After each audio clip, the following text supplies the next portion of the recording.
I think when it comes to like technology, like a mobile game, like it has that stigma, like you said. I think it's going away. I think we honestly are in an era where it's finally going away. There's some great games coming out on mobile. I've been playing a lot of Kingdom Hearts recently, the new Kingdom Hearts Key game, for example, on mobile and stuff like that. But when it comes to touchscreen games in general, I think you guys prove that it's a matter of like showing people like, okay, this, you can have a traditional gaming experience, a hardcore gaming experience as well, which is what I would consider Severed to be. Definitely, it is. It is kind of like in the wheelhouse of Drinkbox in that sense, Uh-huh. right? Like we wanted to have like an engaging hardcore game that was like Yes. challenging for people.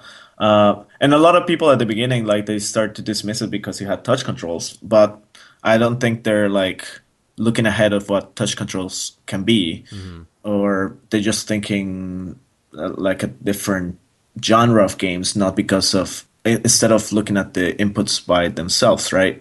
Yes. Like I don't know how else to explain it, but basically, it kind of took me by surprise. People dismiss it. It's like it's clearly a dungeon crawling fantasy hardcore kind of intense, colorful game. Yeah. So like we're not doing a match three. So No, not, you not know what I remotely. mean? So it's like why are you Maybe a what's match the three like organs in order to upgrade your character who's missing a limb. I don't know. definitely. Definitely, it's very a Yeah. very visceral kind of theme. It's probably one of the most visceral experiences. And I was mentioning this too, and I know people might get on my ass for this in this interview, but I mentioned this way back in December when we first met that this is the reason why I'm dusting off my Vita. And this feels like the first exclusive in a while for me to actually make me, of course, turn on the console, but also feel like this uses the Vita to its full potential in a lot of ways. Like I genuinely felt that. And did you guys consciously choose the Vita? Like what made you guys choose the Vita over like say iOS and inevitably any ideas of porting to like PS4 since it's a touchpad and stuff like that? What made you guys focus on the Vita, which is kind of like a now just a niche indie platform, it feels like, which is great but different. Yeah, it's I mean we've done really well on the Vita. Like Guacamelee. we launched Mutant Blobs Attack on the Yeah. Vita. We did Guacamele was a cross buy. We actually sold more on the Vita in Europe than PS3 for Guacamele. Oh wow, that's impressive. Yeah, so we've done really well. We're like a relationship with Sony, and we didn't set up to do a Vita game. We set up to do a touch-based experience, Okay. and we realized that the Vita just was great with the thumbsticks and Hmm. just the control just looked great, and so we went with that. And it was sort of a more familiar space. We didn't want to alienate a lot of our fan base because we're doing something very different from Right. like a hardcore Metroidvania platforming kind of game. Hmm.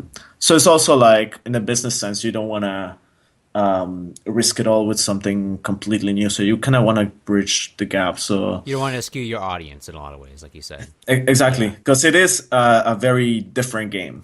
Oh, it's So I haven't played anything like it, to be honest. Like I guess the yeah. closest analog would be something like Etrian Odyssey or some first-person dungeoneering game, but even then, it still feels so different because it has the puzzle, sure, of an Etrian Odyssey, but the just the combat and the mechanics and the way you were talking about how you made a deliberate choice of having this intense, visceral combat between multiple enemies at the same time. Like it feels like all these active time battles in a Final Fantasy game are going off simultaneously, and it's an incredible experience once it starts flowing and you get the flow of it all. Yeah, thanks. Yeah, Yeah, no that problem. was hard to figure out because of how much genre blending there is, Yeah. right? Like it was not obvious that we were making, or at least for me, it was not obvious that we were making a dungeon crawler until Hmm. later. Like I remember a lot of discussions early about trying to make a exploration game like Myst or something, but also a Mm. combat game. Hmm. And we're like, can you do both? And then you're like, oh, of course, Zelda has done it since the beginning. Yeah. Action adventure, of course. And then It you're feels a like, lot like yeah, that but in the it's combat hard. as well, doesn't it? With the way that the pacing of the battle goes, it feels like an NES game, kind of the boss battles and stuff. Yeah, yeah, in a way, it's kind of like you get, like you see where the battles are gonna be, and you start to plan your routes and Yes, exploring around. Yeah, yeah, definitely. It has, I think we struck a good balance you on kind totally of did. the puzzle secret versus the action combat. But yeah, it was like deliberate work that went into that. So we've been talking already for now a good 30 minutes, and I want to congratulate us on like I haven't even been on script at all. Like I had so many questions, and we've just naturally been answering them the entire time. So That's this is great. great as kind of Good interview. job, We're just man. having a conversation.